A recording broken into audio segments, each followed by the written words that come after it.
6월 한 달 동안은 저희가 제자로 제자리로라는 제목의 시리즈를 진행을 하고 있고요. 이 시리즈 동안에는 저희가 예수 그리스도의 제자로 사는 삶이 무엇인가에 대해서 이야기를 하고 있습니다. 성경의 여러 부분에서 제자에 대한 이야기가 나오겠지만 그 중에 저희가 이달에 나누는 시리즈는 이제 누가복음 9장 말씀을 이제 가지고 이야기를 하고 있고요. 이렇게까지 디테일하게 말씀을 드리는 이유는 꼭 말씀을 읽어보시기를 추천드리기 때문입니다. 혹시나 괜찮으시다면 누가복음을 다 읽어보시면 훨씬 좋고요. 9장만 읽어보셔도 크게 뭐라 그러진 않을게요. 예, 오늘은 그 두 번째 시간인데요. 같이 보실 말씀은 누가복음 9장 10절부터 17절입니다. 들어오실 때 받으신 주보에 나와 있고요. 화면에 나와 있고요. 성경에도 나와 있습니다. 저랑 여러분이 한 절씩 태그매치로 읽어보도록 할게요. 사도들이 돌아와서 자기들이 했던 모든 일들을 예수님께 말씀드렸습니다. 예수님께서 제자들을 데리고 벳세다라고 부르는 마을로 가셨습니다.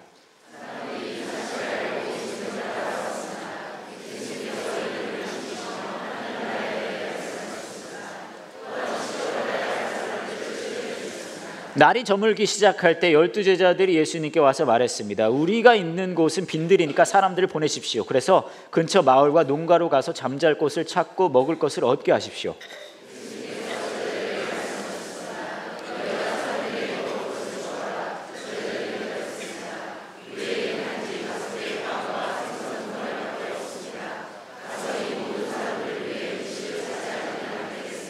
사람들은 남자들의 수만 약 5천 명 정도 되었습니다. 예수님께서 제자들에게 사람들을 50명씩 무리지 않게 하여라 하고 말씀하셨습니다. 예수님께서 빵 5개와 생선 2마리를 들고 하늘을 우러러보며 감사 기도를 하셨습니다. 그런 후에 제자들에게 떼어주며 사람들 앞에 내놓도록 하셨습니다.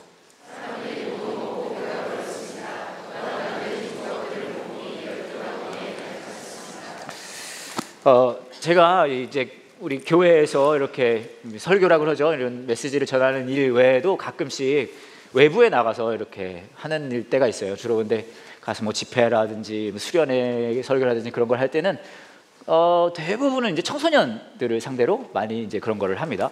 그런 걸 하는데 가끔은 이런 종교 단체 이런 저희 교계 쪽이 아니라 일반 단체 가서 할 때도 있어요. 예를 들어 뭐 학교 같은 데 있잖아요. 중학교나 뭐 고등학교. 근데 이제 그런 데를 가면 이 설교를 할 수는 없어요. 왜냐면 예수님 얘기 같은 거 하면 안 되거든요. 그렇게 하면은 이제 저를 불러주신 선생님이 곤욕을 치르실 수 있어서 저를 그럴 때는 어떻게 부르냐 하면 영어로 하면 이제 모티베이셔널 스피커라고 하는데 동기부여 강사 그런 거를 해줘요. 그래서 이제 가서 막 너는 되게 소중한 사람이야 뭐 그 정도까지만 이제 얘기를 하는데 한 6년 전에 있었던 일이에요. 6년 전. 몇 년 전이요? 6년 중요합니다. 6년 전 중요합니다. 6년 전에 있었던 일인데 제가 조치원 중학교에 초청을 받았어요. 조치원 무슨 학교요? 중학교. 조치원 중학교에서 이제 초청을 받아서 갔어요. 그래서 이제 제가 뭐 이렇게 입고 갔던 것 같아요. 티셔츠에다가 면바지를 입고 노트북 컴퓨터 같은 가방을 메고 뭐 이렇게 갔어요. 갔는데 제가 좀 일찍 갔거든요. 그래서 저를 불러주신 선생님께서 이제 아직 시간이 안 됐으니까 교무실에서 기다리라고 하시는 거예요. 근데 되게 웃기는 게 아무리 나이를 먹어도요 교무실에서 기다리라 그러면 굉장히 긴장이 돼요. 그래서 아무 생각 없이 이렇게 갔는데 목사님 교무실에서 기다리세요. 뭘 잘못했지? 막 이런 느낌? 근데 뭐 기다리라고 하니까 기다려야 될 거 아니에요. 그래서 이렇게 해서 이렇게 가방을 메고 교무실로 이렇게 가고 있었는데 복도에 한 학생이 앉아서 책상을 놓고 복도에 책상을 놨다는 것 자체가 벌써 보통 상황이 아닌 거죠. 그죠? 예, 책상은 교실 안에 들어가 있어야 되는데 복도에 나가 있는 거예요. 이 친구가 앉아서 뭔가를 열심히 쓰고 있는 거예요. 그래서 이게 뭔가 나중에 알고 보니까 이 친구가 뭔가 잘못을 해서 반성문을 거기서 쓰고 있었어요.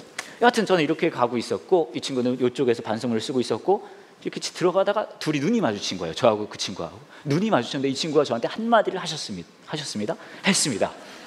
근데 그 말이 제 평생에 가장 기억에 남는 말이 되고 말았어요.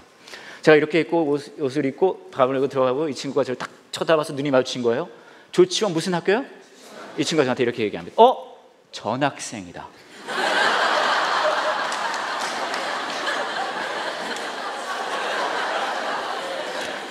고등학교도 아니고 대학교도 아니고 중학교.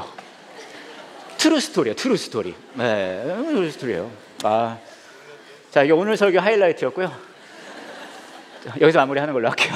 할 얘기 남은 것 같아요. 근데 이 뭐라 그럴까요?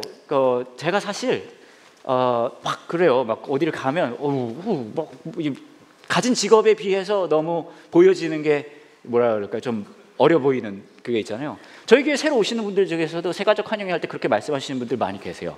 어떤 청년이 광고를 하러 올라와서 끝까지 앉아있다 내려갔다. 그런 얘기도 하고요. 그리고 뭐라 그럴까요? 진짜 제가 이제 어디 이렇게 집회를 가면 이렇게 저를 소개를 해주시거든요. 그 뭐라 그럴까요? 거기 주최를 하시는 목사님 같은 분들이 소개를 해주세요. 찬양 한참 하다 이제 이분이 나와가지고, 자, 오늘 말씀을 전해주실 성령의 하나님의 사자는, 그래서 우리 대전 함께하는 교회를 섬기는 성령의 사람으로서 우리 목사님 나오셔서 다 같이 할렐루야를 뜨겁게 맞이하시겠습니다. 그러면 이제 제가 이렇게 반바지 입고 티셔츠 입고 쫙 나타나는 사람이 그렇게 막 깜짝 놀라는 거죠. 그러면 이제 제가 주로 하는 인사말이 있어요. 예전에 제가 몇 번 말씀드린 적이 있는데, 여러분 놀라셨죠? 제가 이렇게 어려 보이지만 목사를 하고 있습니다. 근데 우리 교회 분들이 저를 많이 이뻐해 주세요. 그래서 저를 너무 많이 이뻐해 주셔서, 귀여워해 주셔서 저희 별명 붙여주셨는데, 뭐냐면 새끼 목사라고. 너무 이뻐해 주신다, 우리 교회 분들이. 우리 새끼 목사 설교한 거예요. 해봐요. 뭐 이렇게 너무 이뻐해 주신다. 근데 이분들이 기분이 나쁘면, 기분이 좋을 때는 이제 새끼 목사라고 해주시지만, 기분이 나쁘면 새끼 목사가 순서가 바뀐다. 여하튼 뭐 이런 거 얘기하고, 제가 보니까 이게 뭐라 그럴까요? 제가 하나님 저에게 은사를 주신 것 같아요. 뭐냐면 만만함의 은사라고요. 왜냐하면 저희 교회 애들도요, 막 초등학교, 중학교 가들을 막 와서 때리고 도망을 가요. 막 때리고 도망가고, 그리고 막 중학교 애들은 저한테 목사님이라고도 안 해요. 선생님 뭐예요? 막 이래요. 막 껌 씹다가 이렇게 와가지고, 선생님 뭐예요? 오늘 설교예요? 막 이래요. 우리 막 고등학생에는 막 나한테 와서 그런단 말이에요. 어깨를 툭툭 두들기면서, 괜찮아요, 우리 같이 늙어가는 처지에. 하여튼 뭐 이제 그런 상황들이 벌어지는데, 제가 말씀드리고 싶은 건 뭐냐면, 어떤 분들은 그래서 혼을 내실 때가 있어요. 그런 상황들을 보시면 이제 어른분들이, 야, 너 목사님한테 그러면 어떡하냐, 뭐 그러시는 분들도 계시고, 저한테 그런 질문을 하시는 분들도 계세요. 아유, 목사님 저렇게 하면 불쾌하지 않으시냐? 당연히 불쾌하죠. 완전 불쾌해요. 완전 불쾌한데, 그런데 나쁘지는 않은 것 같아요. 왜 나쁘지 않나 하면, 이제 제가 이제 학생들도 많이 만나고, 또 저희 교회 입장은 뭐랄까요? 저희 교회에 이제 예배를 드릴 때 누구든지 오셔서 그 예배가 참여하는 그분에게 의미 있는 시간이 되기를 원하는 게 저희 교회의 좀 철학이잖아요. 근데 처음 딱 들어왔을 때 뭐라 그럴까요? 일반적인 목사님들 있잖아요. 2대8 가름말을 하고, 뭐랄까요? 여기가 좀 이렇게 나와주고, 그리고 손을 그 위에 올려놓고, 요즘 있잖아요. 그리고 뭐 약간 느낌이, 목사님 하면 약간 기름기가 잘잘 좀 흐르고, 그럼 약간 그런 할렐루야 막 이러면은 약간 불편할 수 있을 것 같은데, 만만한 사람이 나오면 조금 더 쉬울 수 있잖아요. 그래서 저는 좀 괜찮다고 생각을 해요, 그게. 그리고 애들은 특히 누군가가 앞에 딱 등장하면요, 이 첫 인상에서부터 이 사람이 적이냐 아군이냐가 딱 결정이 나거든요. 양복 입은 사람이 등장하면 적이에요, 적. 근데 반바지에 티셔츠가 딱 등장하면 친구, 이렇게 되거든요. 여하튼 근데 제가 말씀드리고 싶은 건 뭐냐면, 내가 원하는 게 내가 앉아있는 사람들에게 이야기하는 것이 어떤 지식적인 뭐 습득을 위한 것이 아니라, 제가 제일 원하는 거는 내가 마음에 가지고 있는 그것을 그들이 공감되어지길 원하기 때문에 이런 게 굉장히 유리하다고 나를 판단을 해요. 근데 제가 굉장히 이제 오늘 이야기를 조금 할 건데, 본문 이야기를, 예수님도 약간 그러신 것 같다는 생각이 들었어요. 약간 오늘 말씀을 보면 여러분 잘 아시는 말씀이죠. 예수님께서 일명 이 사건이 워낙 유명하니까 사자성어도 있죠. 뭐죠? 그렇죠. 네, 오병이요. 보리떡 5개, 물고기 2마리로 어른 남자 성인만 5,000명이래요. 그러니까 한 10,000명 훨씬 넘어갔을 거죠. 그 사람들을 배부르게 먹이고 12광주리를 남기는 놀라운 사건이 벌어진 게 오늘의 이야기고, 여러분 아마 교회를 어느 정도 다니신 분들이시라면 많이 들으셨을 거예요. 근데 저와 여러분이 오늘 이야기를 볼 때는 좀 다른 관점으로 좀 보려고 해요. 어떤 관점이냐면 제자들의 입장에서 좀 보려고 하거든요. 오늘 이야기가 진짜 흥미로운 게, 예수님이 많은 기적들을 베푸시지만 웬만한 기적들은요, 여러분, 예수님이요 대부분 솔로 플레이를 하세요. 솔로 플레이. 무슨 말이냐면 혼자 하신다는 거예요. 예를 들어 뭐 병자를 고치고 안전병이를 일으키고 막 여러 가지 있잖아요. 그런 거 할 때요, 예수님이 주로 다 혼자 하세요. 근데 예수님이 하신 많은 기적 중에 일명 팀 플레이로 기적을 한 게 딱 2개가 나와요. 첫 번째는 뭐냐 하면요, 여러분 잘 아실 거예요. 이 제자들 보고 강 건너로 호수 건너로 먼저 걸어가지고 제자들 배 타고 가고 있는데 예수님이 늦게 합류 안 됐어요. 다른 제자들이 생각했어요. 이분 배도 없는데 어떻게 올까? 예수님은 스웨그가 있잖아요. 그러니까 그냥 어떻게 가요? 그냥 배 타고 안 오시죠. 물 위로 이렇게 걸어오시잖아요. 네? 물워크. 제자들이 깜짝 놀란단 말이에요. 여기까지만 해도 이 솔로 플레이죠. 근데 이것을 팀 플레이로 우리 베드로 형이 만들어줘요. 그러잖아요. 저도 하겠습니다. 그래서 베드로가 물 위로 올라가서 둘이 이 물워크를 하는 그거 하나 있고요. 그 얘기를 오늘 하려는 건 아니고, 그 다음에 다른 기적들을 보면 대부분 예수님이 혼자 하는데 오늘 일어난 이 기적은요 굉장히 참여형 기적이에요. 팀 플레이 기적. 한번 보시면은 오늘 말씀을 보면 이렇게 이제 세팅은 이런 거예요. 많은 사람들이 모여서 배가 고파 보이는 거예요. 제자들이 얘기하는 거죠. 이 사람들 어떻게 해야 된다. 그때에 예수님이 이렇게 얘기를 합니다. 13절에요. 예수께서 제자들에게 말씀하셨습니다. 누가 사람들에게 먹을 걸 주라고요? 너희가, 니들이 줘라고 얘기하는 거예요. 그렇죠? 그러니까 제자들이 말하는 거예요. 우리에게 단지 5개의 빵과 생선 2마리밖에 없습니다. 이 말은 어떤 분들은 그렇게 얘기하시더라고요. 이건 제자의 믿음이다. 이거 믿음 아니에요. 이 뒷부분을 보면 우리가 이해할 수 있어요. 이렇게 어떻게 얘기하냐면 제자들이요, 가서 이 모든 사람들을 위해 음식을 사지 않으면 안 되겠습니다. 무슨 말이에요? 우리가 가진 건 요거밖에 없으니까 안 돼요 라고 얘기를 하는 거예요. 말도 안 돼요. 우리 샤핑 가야 됩니다. 그 얘기를 하고 있는 거죠. 그런데 예수님이 뭐라고 얘기하시냐면요, 이렇게 얘기하죠. 14절에 사람들은 남자들의 수만 약 5,000명 정도 되었습니다 라고 얘기를 하고요, 예수님이 제자들에게 사람들을 50명씩 무리지어 앉게 하여라. 이거 누가 하라는 거예요? 예수님이 하겠다는 거예요? 제자들 보고 하라는 거예요? 제자들 보고 하라는 거죠. 그렇죠? 하고 말씀하셨습니다. 15절은요, 제자들이 예수님의 말씀대로 사람들을 앉게 하였습니다. 이거 누가 했어요? 제자들이 했어요. 16절을 보면 예수님께서 빵 5개와 생선 2마리를 들고 하늘을 우러러보며 감사 기도를 하셨습니다. 이거 보면 멋있어 보이는 거예요. 무슨 예수님이 다 해요. 그죠? 뭔가 이렇게 있어 보이는 거는 홀리 스웨그 있게. 그런 후에 어떻게 했냐면 누구에게 떼어줬다 그래요? 제자들에게 떼어주면 사람들 앞에 내어도록 하셨습니다. 제가 이야기하고 싶은 건 뭐냐면요, 이 기적 아마 이야기를 제가 말씀드렸지만 많이 들어보셨을 거예요. 근데 진짜 웃기는 게 이 기적은 예수님께서 충분히 혼자 하실 수 있는 기적 아니겠습니까? 그렇잖아요. 그냥 사실 예수님 정도 되면은 배불러라 그러면 갑자기 뿡 이렇게 불러지고, 소화되라 그러면 풍 들어가고, 약간 그런 맥락이 있을 거 아니에요. 근데 예수님은요 굉장히 흥미롭게도 이 기적의 과정 속에 제자들을 계속 참여시키세요.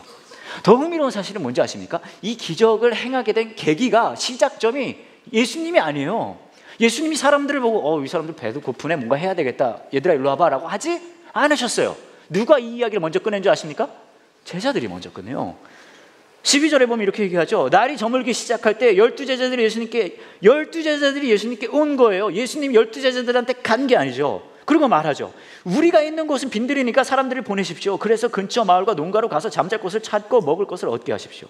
여기서부터 모든 이 놀라운 기적이 시작된 거예요. 무슨 말이냐면 우리의 눈과 우리의 마음은, 와 봐라, 예수님이 5,000명이 넘는 사람을 배불리 먹였어. 역시 훌륭하셔. 물론 맞는 말이에요. 근데 우리가 놓쳐서는 안 되는 부분은 뭔지 아십니까? 뭐냐면 이 제자들과 예수님의 이 흐름이에요. 제자들이 얘기하는 거예요. 이 사람들 뭔가 해줘야 되지 않을까요? 그러니까 예수님이 말해요. 그래? 니들이 먹을 걸 줘. 이거 제자들이 얘기하죠. 에이, 우리 아무것도 없어. 이거 다 안 돼요? 그럼 너희들은 이렇게 해봐. 이렇게 해. 그리고 이거 가져가서 줘. 무슨 말입니까? 물론 5,000명을 배불리 먹인 것도 굉장히 중요하지만 제자들의 시선과 그 마음이 점점 더 예수님의 마음과 예수님의 시선으로 가까워지는 것을 우리가 이 기적을 통해 볼 수 있다는 거죠. 여러분, 우리가 이번 한 달 동안 제자에 대한 이야기를 하고 있어요. 제자가 무엇입니까? 제자하면 떠오르는 것들 많이 있잖아요. 제자하면 뭐가 떠오르죠? 제자 훈련 떠오르죠.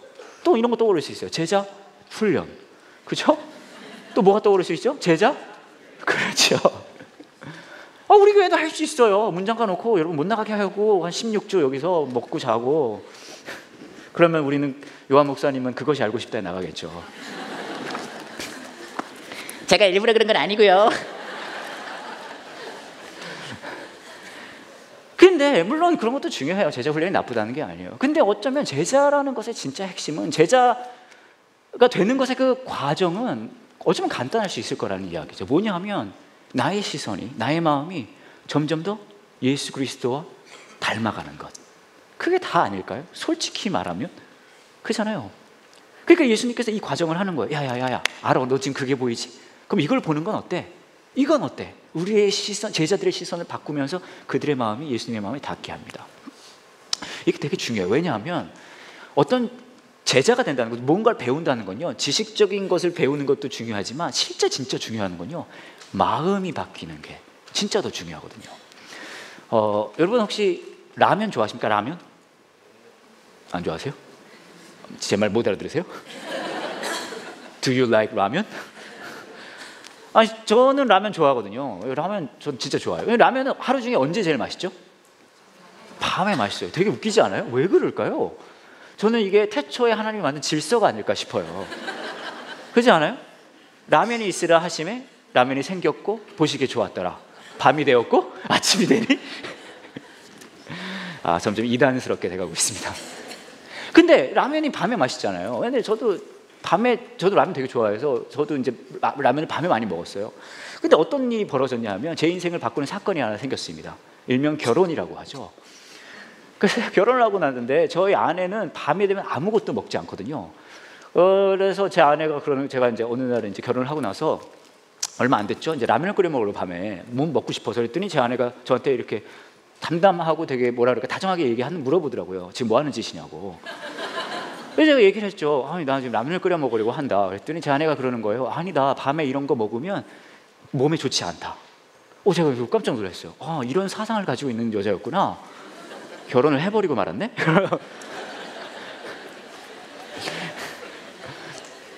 그래서 그 이후로요, 저희 집은요 8시 넘으면 아무것도 먹지 않는 굉장히 삭막한 광야 같은 곳이에요.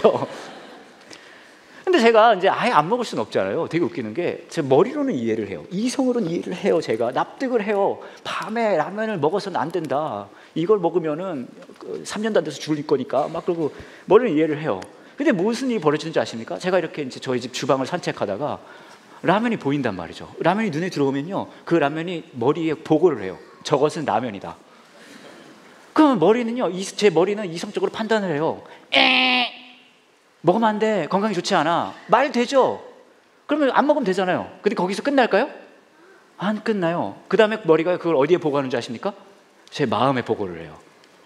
라면을 보았고 보기에 좋았지만 먹으면 안 된다. 그리고 그것이 옳은 일이다. 그럼 제 마음이 뭐라고 그러는지 아십니까? 아니야, 이건 먹어야 해. 먹고 싶어. 그때부터 어떻게 돌아가는지 아세요? 제 머리는요 어떻게 돌아가냐면 어떻게 내가 라면을 먹을 수 있을까라고 작전을 짜기 시작합니다. 아니, 제가 이 말씀을 드리는 이유는 이거예요. 우리는 모두 우리가 이성적이고 지성적이고 내가 아는 대로 산다고 생각해요. 그렇지 않아요, 여러분. 우리는 어떻게 사는지 아십니까? 아는 대로 살지 않고요, 우리는요, 여러분 중요합니다. 잘 들으세요. 우리는요 마음대로 살아요. 여러분 남편이 뭐가 문제입니까? 그 인간이 그 마음대로 자기 마음대로 살잖아요. 여러분 자녀가 왜 문제예요? 왜 여러분의 자녀가 오토바이를 탈까요? 왜요? 지 마음대로 사니까죠. 무슨 말인지 아세요? 무슨 말이냐 하면요, 제자가 되는 과정은 성경적 지식을 쌓는 것도 성경 공부를 많이 다 중요해요. 하지만 진짜 핵심은 뭔지 아십니까? 우리의 마음이 바뀌어가는 것, 우리의 삶이 바뀌어가는 것이 훨씬 더 중요하다는 거죠. 그러니까 예수님께서는 이 놀라운 기적의 과정 중에 제자를 참여시키는 거예요. 봐라, 맞아. 쟤들 지금 배고파하고 있지? 이건 어때? 뭐 가지고 있니? 그럼 이렇게 하는 건 어때? 이렇게 하는 건 어때? 어쩌면 제자의 길은 그 예수님의 인도하심을 따라 조금씩 우리의 시선과 마음이 그분을 향해, 그 마음을 향해 달라져 가는 게 제자의 길이라고 얘기할 수 있을 것 같으니까요. 제가 최근에 인터넷에서, 최근 아니고 몇 년 전 이야기인데요, 굉장히 충격적으로 감동적인 기사를 하나 봤습니다. 여러분에게 한번 읽어드릴게요. 이런 기사였어요. 한참 교복을 입고 뛰어다닐 나이에 수의를 입은 학생들 모습을 잊을 수가 없습니다. 아직도 마음이 괴롭습니다. 지난 12일 경기 안산시 한 초등학교에 교복을 기부하겠다는 전화가 걸려왔다. 안산 제1장례식장 박일도 대표였다. 보여주셔도 될 것 같아요. 네, 박일도 대표였다. 그는 지난 2014년 세월호 사고의 희생자 304명 중 50여 명이 그가 운영하는 장례식장에서 장례를 치렀다. 대부분 단원고등학교 학생들이었다. 박 씨는 학생들 장래로 돈을 벌었다는 생각에 항상 불편한 마음으로 살고 있다며 괴로움을 덜기 위해 초등학교를 졸업하고 중학교에 진학하는 학생들에게 생애 첫 교복을 선물하고 싶다고 말했다. 전화를 건 지 일주일 만인 지난 19일 박 씨는 안산 지역 초등학교 10곳에 한 벌당 20만 원씩 100명분 교복값 2천만 원을 기부했다. 각 학교 6학년 선생님들이 상의해서 한 학교당 10명씩 지원받을 학생들을 선정했다. 시에서 교복 구입비를 지원받는 한 부모 가정을 제외하고 가정 형편이 어려운 학생들이 대상이었다. 박 씨의 교복 기부는 올해로 3년째이다. 그는 세월호 사고가 난 2014년 말 교복 대신 수의를 입은 학생들 모습이 눈에 밟힌다며 안산 지역 5개 초등학교에 교복값 1,100만 원을 기부했다. 지난해에도 11개 초등학교에 2,200만 원을 보냈다. 3년간 학생 260여 명의 교복값을 댄 것이다. 안산에서 30년 넘게 살며 자녀를 키운 박 씨는 형편이 어려워 교복을 못 맞춰 입는 학생들을 보면 특히나 마음이 아팠다고 했다. 하지만 정작 교복을 지원받는 학생들은 박 씨가 기부를 한 사실을 모른다고 한다. 박 씨가 기부금의 출처가 세월호 희생자들의 장례를 치른 장례식장이라는 사실을 학생들이 알면 상처받을 수 있으니 알리지 말아달라고 요청했기 때문이다 라는 기사였어요. 놀라운 분이시죠. 네.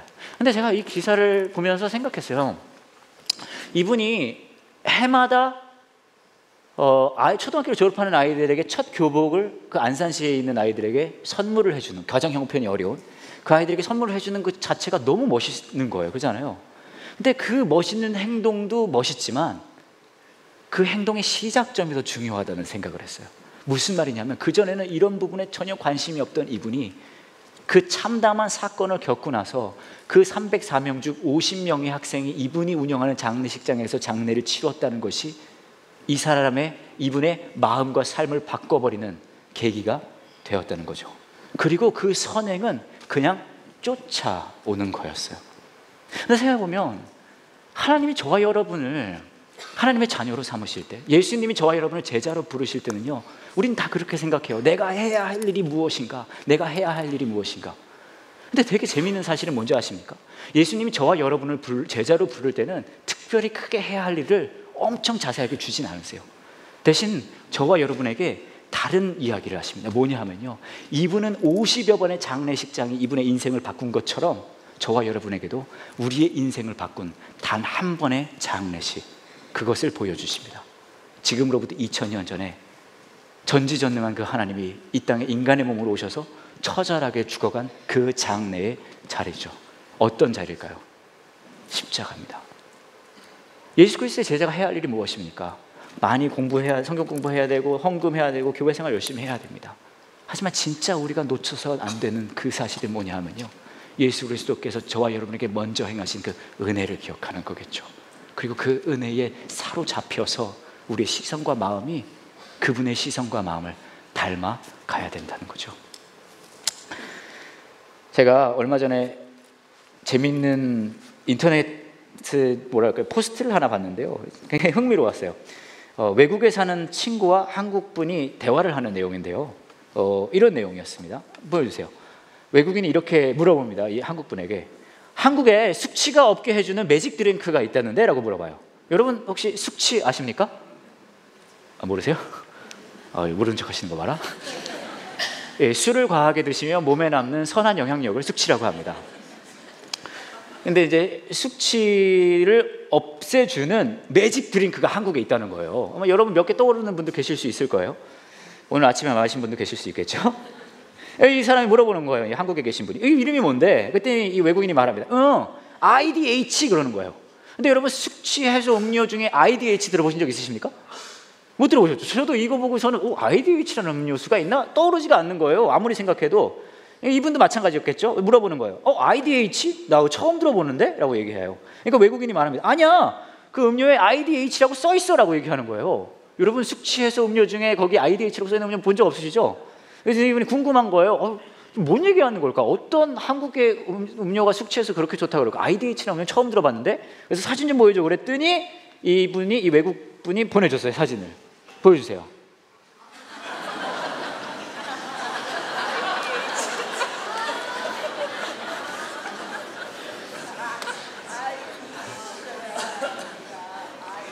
몇 분들은 못 알아듣신 것 같아요. 제가 보니까 여러분 표정 몇 분들이 하하하하. 힌트를 드리자면 갈아 만든 IDH죠. 근데 저도 이거 빵 터졌거든요. 이걸 그렇게 볼 수도 있겠구나. 외국 사람들은 그잖아요. 그걸 봤더니 이 갈아 먹는 IDH라는 음료에 대한 기사가 났었어요. 이런 기사였습니다. 한국에서 흔히 볼 수 있는 음료수 갈아 만든 배가 외국에서 놀라운 효과로 극찬을 받고 있다. 지난 20일 미국의 한 전문 매체에서는 한국의 갈아 만든 배의 숙취 해소 효과를 소개했다. 이 매체는 계란을 먹거나 겨드랑이 아래 레몬을 문지르는 등 세간에 떠도는 숙취 해소 방법들은 항상 별 효과가 없다며 최근 SNS 사이에 한국의 갈아 만든 배가 숙취 해소에 효과가 있다는 소문이 있다고 언급했다. 이들은 갈아 만든 배의 효과를 입증하기 위해 오스트레일리아 연방과학연구기구에 요청하기도 했다. 실험 결과 연구진은 음주전 사람들에게 갈아 만든 배를 한 잔 마시게 하자 다음 날 믿을 수 없을 만큼 두통이 완화됐다는 사실을 알아냈다. 연구를 이끈 매니 낙스 박사는 갈아 만든 배의 정확한 효과는 아직 알 수 없지만 알코올 흡수를 억제하고 소화를 빠르게 돕는 효소가 있다고 추정한다고 덧붙였다. 한편 갈아 만든 배의 숙취 해소 효과를 접한 외국의 애주가들은 도대체 어디 가면 저 음료를 구할 수 있나며 큰 관심을 보이고 있다 라는 기사를 봤어요. 여러분 이런 교회가 어디 있습니까? 숙취 해소 음료도 소개해주고 설교 중에 여러분의 숙취 회복이 있을지어다. 숙취 해소요군요. 숙취 해소. 근데 제가 이거 보고 빵 터져서 다시 캔 보여주시겠어요? 캔? 근데 눈앞에 있는데 이걸 못 본 거잖아요. IDH라는 걸. 근데 되게 웃기는 게 여러분 생각해 보세요. 여러분 생각해 보시면 여러분이 지금까지 지나온 삶의 과정을 쭉 보면 사실 순간순간들이 다 기적 아니었나요? 아니, 우린 다 그래요. 내 삶에 이 오병이어 같은 놀라운 기적이 있었으면 좋겠다. 그래도 그 정도의 기적을 경험해야 예수 그리스도의 제자가 아닌가. 물론 그럴 수 있어요. 근데 여러분 잘 생각해 보시면 여러분의 삶을 되돌아보면 하나님이 안 계신 적 없으셨고 채우지 않으신 적 없으셨죠. 물론 여러분이 원하는 방식은 아닐 수 있겠지만, 근데 우리는요, 우리 삶에 끊임없이 나타내시는 그 하나님의 놀라운 기적을 놓쳐요. 더 안타까운 사실은 뭔지 아십니까? 그 모든 기적들이 담아내고 있는 예수 그리스도의 마음도 놓치기 쉬워요. 여러분 한번 여러분의 삶을 되돌아보세요.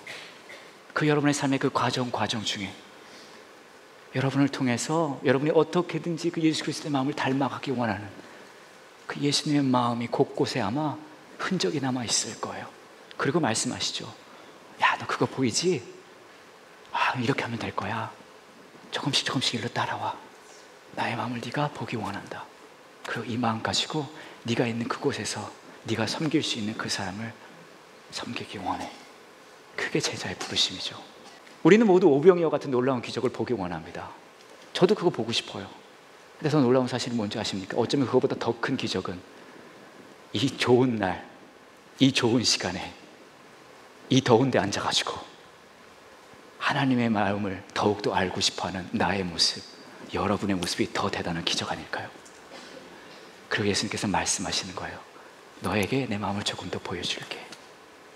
너의 시선이, 너의 마음이 나의 마음을 조금 더 봐줬으면 좋겠다. 그 부르심에 반응할 수 있는 저와 여러분 되길 원합니다.